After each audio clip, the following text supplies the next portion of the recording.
তুমি তো সেই যুবক যে ফেসবুকে একদিনে 50টা স্ট্যাটাস দিছো, ফ্রান্সের মাল বন্ধ করো, ফ্রান্সের এই সেই করো, ইসরায়েলের মাল বন্ধ করো, ব্রাজিলের মাল বন্ধ করো, খাবো না, জ্বালিয়ে দাও। এগুলো তো তুমি বলেছো, আমরা এগুলো বলি নাই।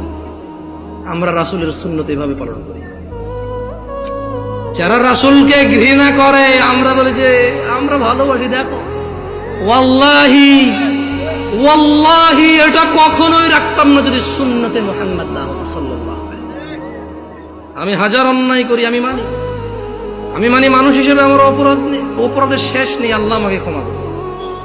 তবে তোমরা যারা মুহাম্মদ সাল্লাল্লাহু আলাইহি সাল্লামকে নিয়ে কুচ্ছা রটনা করো, অবমাননা করো, তোমাদেরকে বলে রাখি আমার টাকনুর উপরের কাপড় ওনাকে ভালোবেসে।